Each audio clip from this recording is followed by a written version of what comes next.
Nevertheless, we shall now proceed to labor the point with... The history of communication. Man's first communication with man was made, naturally enough, through the medium of the human voice.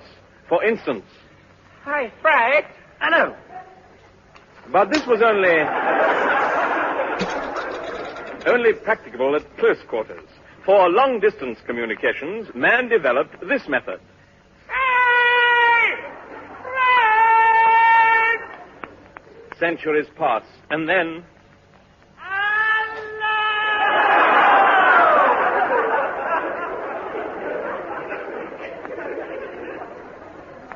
The first important method of communication over long distances was the runner.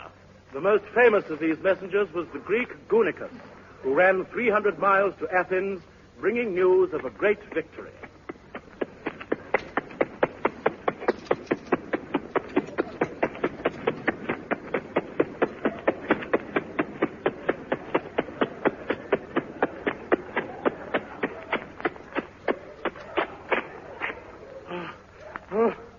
My lord, greetings. I come from the great warlord, Arnold Brindocles. 300 leagues have I run, over the Ionicus, down the plains of Olympus, through the snowy wastes of Sabina, across the arid deserts of Xerxes, and I did swim the boiling waters of the Hellespont, and over Yes, but the message. Oh, hold on, I'll look back and get it. In the 19th century came the innovation of the first penny post, thus, after nearly 2,000 years, finally dispensing with the runner. About time, too. The first stamps issued for the penny post were only very weakly adhesive, and so a new issue was made. Letter for you, Day. Thank you. Hey, looks like this new glue is too strong. Why, boy? There's somebody's tongue underneath the stamp. At first, the average Briton did not take to the penny post, as it was very infrequent. Oh, dear. I haven't heard a word since John left. Why not? He took my ear trumpet. But after a time, the post became universal, and deliveries were made to the most outlandish spots. Such a place was the lonely isle of Lurgy, where only one family lived. To reach their house, the postman had to row 3 miles across the Straits of Lurgy, and proceed on muleback up the rugged mountainside, and finally tramp for 8 miles across the plateau, until... Mrs. John? Yes? Nothing for you today. Thank you.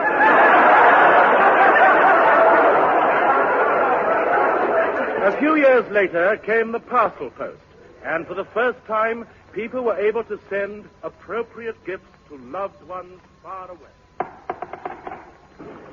Yes? Parcel for you, Mrs. Smith, from your son-in-law. From him? Parcel. That's good for nothing. Wonder what he sent me.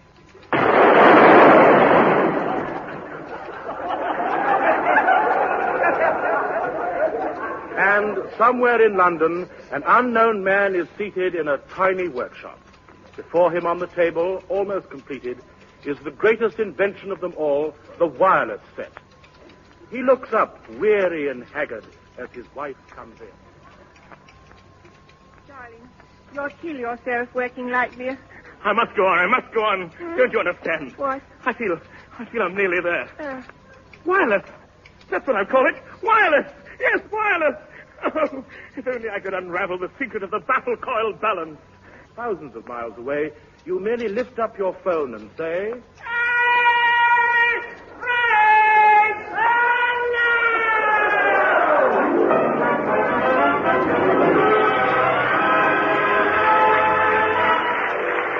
Introducing Max Geldray.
Goons have felt for some time that these programs lack color and... Yeah?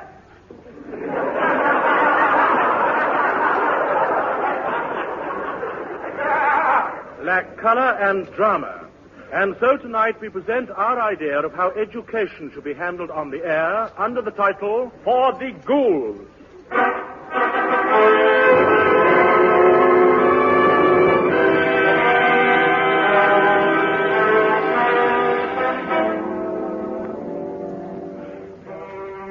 The subject this week is history. The time, 1884, place, the Sudan. The story, the Siege of Khartoum. But let us hear this stirring tale in the words of that immortal poet and tragedian, William McGonagall.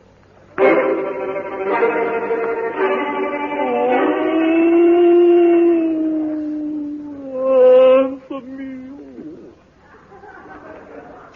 'Twas in the year 1884, and in the month of June, that Major Bloodnock and his gallant men were besieged in Khartoum. Besieged by the Mahdi's savage men, they formed a thin red line. But the Mahdi did not care at all, for he was Mahdi fine. And when the news reached England, the news of this tragic thing, in Parliament, Mr. Gladstone called an emergency meeting, and... Please. Honorable members, please. Now, are we all here? Conservatives? Yes. Uh-huh. Socialists? Uh-huh. Mm-hmm. Where's the Liberal Party? He'll be back in a minute. Right.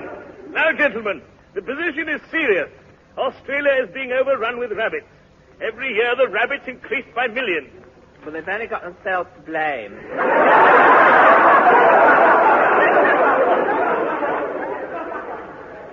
Quite. But that does not alter the fact that we must get rid of these rabbits. What about poor Major Bloodnock in Khartoum, eh? Madam, he is perfectly safe. Major Poobah, yeah. He is perfectly safe. There are no rabbits in Khartoum. I don't think you know that. But Australia is overrun with them. I have an idea, my captain. How separating the males from the females? We tried that, but we had thousands of complaints. Who from? The rabbits. I did not know that rabbits could ride. They can't. They dictated them to the kangaroos. Aye. I see, yeah. Finishes speech, sits down next to a lady wearing boxing gloves. Turns out to be Lady Astor. Thank you. Yes, now. Any question? What about Major Bloodnock in Khartoum? Madam, kindly do not waste the time of this house with trivial matters when we have important business to discuss. Boo, boo. Now, about these rabbits in Australia, I think we should...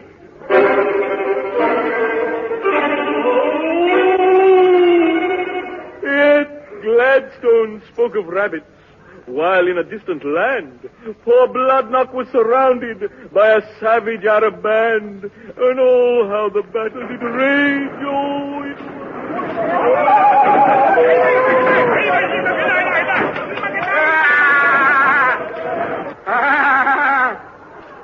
And a dash of soda. At once, sir. Thank you. Here we are. What? How's the battle going, Major Bloodnock? How should I know? I've been hiding in this cupboard since it started. I know, sir. Some of the officers are saying you're a coward. Which ones? The ones hiding under the bed. What? Me a coward? You see these medals, lad? Yes, sir? Do you know what I got them for? No, sir. What? 10 bob the lot. I'm no coward. Then why are you hiding in the cupboard, sir? Why? Because there's no room under the bed, that's why. You can't say things like that about me. Me, Major Bloodnock, MC. MC? I didn't know you were an MC, sir. Of course I am. Listen. Take your partners for a slow vodka. Congratulations, sir. Thank you. Oh, blast these mosquitoes. You hear me? Carstairs, blast those mosquitoes. Blast them. Right, sir. Mosquitoes blasted, sir. Splendid.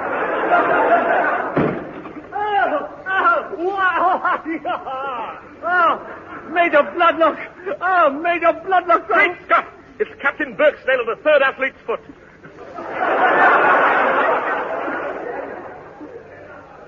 Buck snail of the third athlete's foot? Yes, sir. Doesn't it get in the way? Listen. Sir, I've run all the way from Fort Addababa. And I've come You poor fellow. Yes, I know, sir. You must be absolutely all in. I am, sir. Here, lad, drink this. Oh. Thank you, sir. Here, try a leg of this chicken. Thanks. Now swill it down with this coffee, lad. Thank you, sir.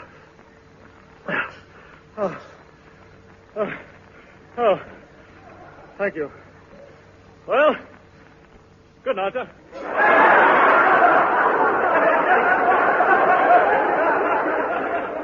I say, wait a minute. Haven't you forgotten something? No, sir, I left it under the plate. I say, have a look, will you, Carstairs? Yes, sir. Oh, it's an envelope. And there's a message inside. A message inside? Yes, sir. Curse it, and I don't speak a word of side. Major Bloodnut, sir. Yes, Sergeant Docker? There's a wireless message coming through from England, sir. Quick, take it down, man. Right, sir. I say, sir, this is marvelous. News from England after all these years. Yes. At last we'll know about the relief column. Well, have you got it, Sergeant? Yes, sir. Well, read it out, man. Right, sir. Arsenal 1, Sunderland 4. Football results at a time like this. I shall report this to Her Majesty Queen Victoria. Yes, sir. Signaller, send this message. Yes, sir.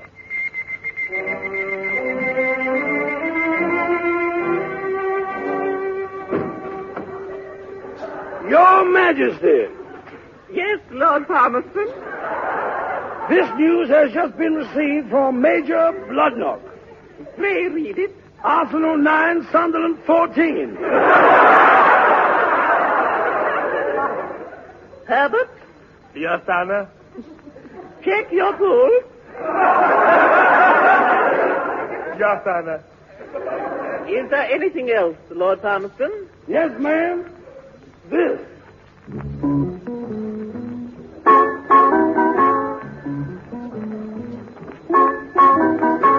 Kiss me again.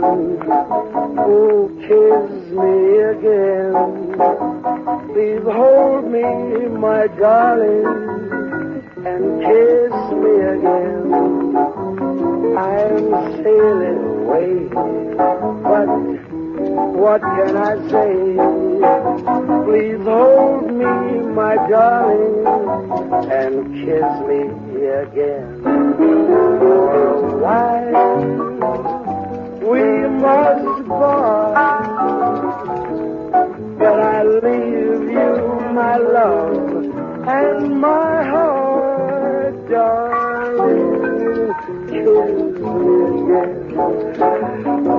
Kiss me then. Be true till I'm home. When you'll kiss me, hold me, sweetheart. Kiss me again. It's wonderful, it's marvelous, awful nice. You should care for me. It's awful nice, paradise, what I love to see. If you made my life so glamorous, you can't blame me for feeling amorous, so amorous. It's wonderful, it's marvelous that you should care for me. Come on.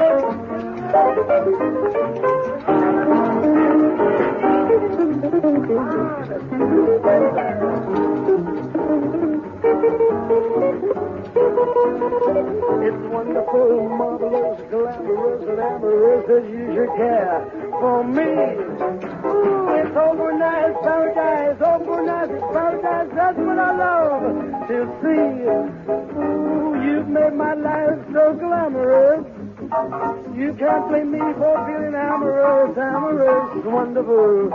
Ooh, it's marvelous that you should care for.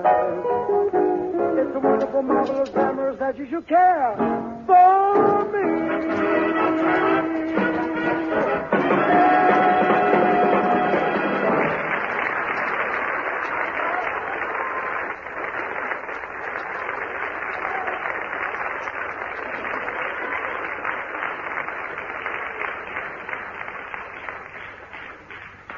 That was the Railington Quartet.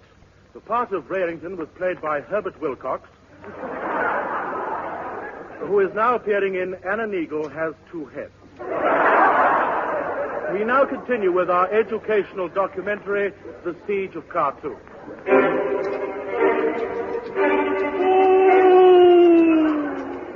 But the situation in Khartoum was getting very grave, and 'twas essential to send out a relief force, Bloodknock's men for to save.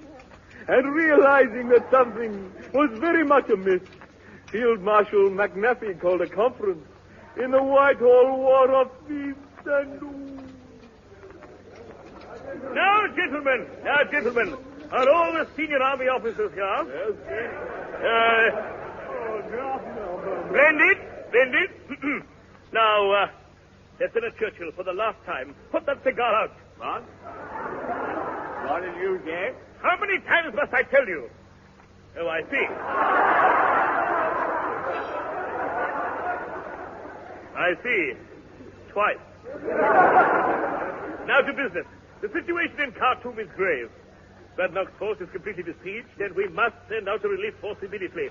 And I have here the ideal man to lead this force. Mr. Cron! Mr. Cron, would you sit down? Yes, take a seat, Mr. Cron. Now, Mr. Cron, are you familiar with camel transport and desert warfare? And the anti-tank precautions for the march to Nordenfeld Gatling gun? And also the tactics and deployment of infantry in open and siege warfare? And close combat? And infiltration? Rather stand up, thank you. Splendid. Now, any questions? Yes. What? What about the rabbits in Australia?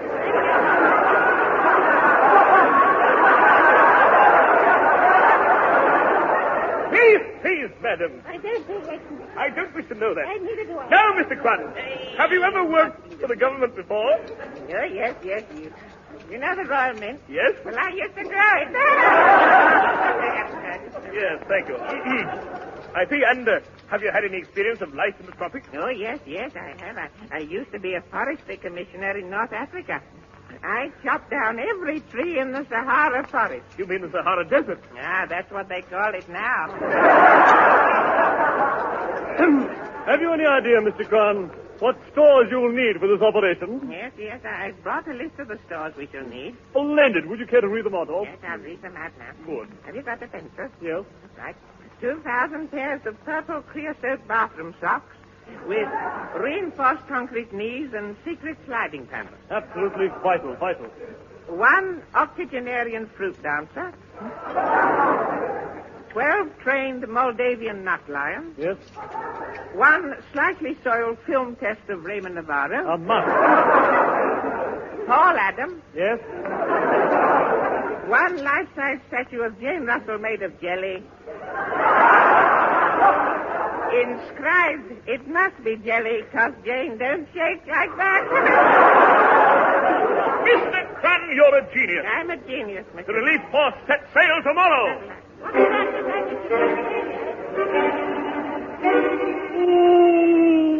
And sail they did the next day. And now Major Bloodknock had no fears, for Cron was marching to the rescue with the 3rd Filthmark Whitechapel Fusiliers.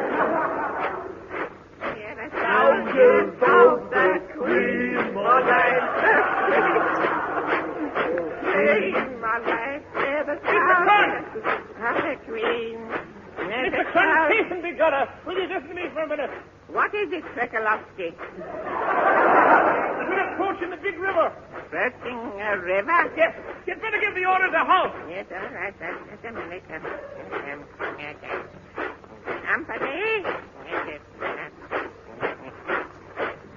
Company?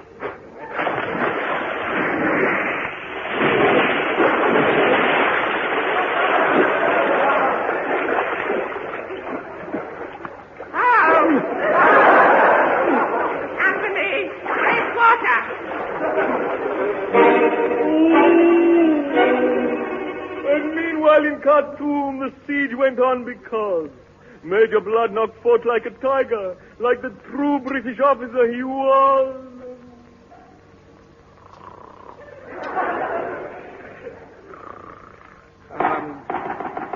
Marilyn Monroe, come back to me, dear. Where are you? Where are you gone?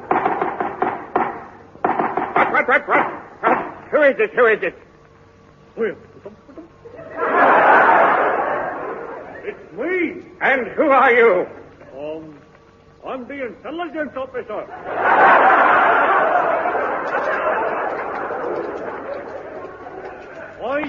I got a message for the major. A message? Oh, well, let's slide it under the door. Okay, but it ain't gonna be easy. Why not? It's in my head.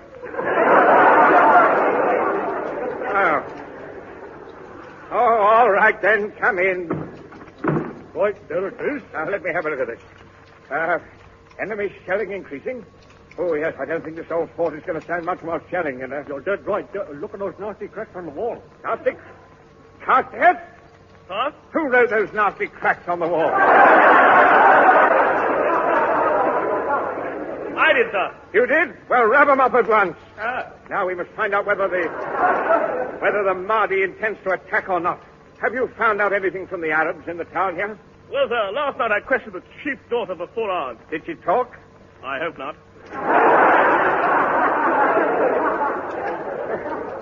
Lot of use that was.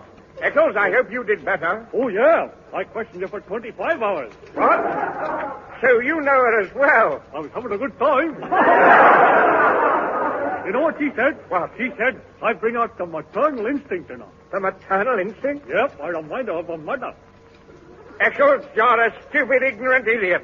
Well, I say this. What? I don't say much, but what I do say don't make sense.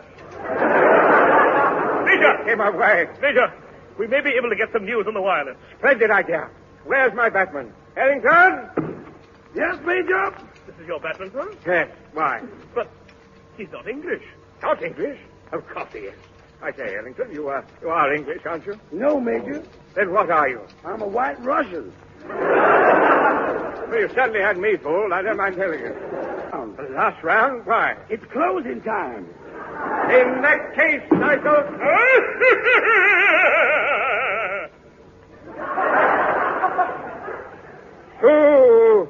Who are you, sir? Me, I am the Mahdi himself. Bloodlock, your time has come. And remember, I am a prophet. You're a dead loss. I challenge you to a duel. Swords or pistols. What? Neither swords nor pistols. I am an Englishman, sir, and I choose the weapons of my country. Name them. Conquers. Conquers? I, the great Mahdi, would never descend to the level of fighting with conquers. You refuse? Yes. You coward, you. Mahdi, we must settle this like men. I ask you to step outside. Right. Quick, now he's outside. Bolt the door. Okay. That got rid of him. Oh, I'd like to get my hands on one of those Arabs. Which one, sir? Chief's daughter. She's a smashing bit of stuff. How can you think of women in times of danger? You find out for yourself. Took me years of study. Oh, I don't care what I say. Now it's time this relief column was getting near. What's all that? It's the relief column. Was favored. What? Well, let's get outside. Settle down, lads. Quiet, all you men, and stand to attention. Mr. Crum, the leader of the relieving troops, has brought us a special message from Her Majesty the Queen. Quiet, then. Silence for Mr. Crum, who will now read the message. Arsenal 1, Sunderland 5.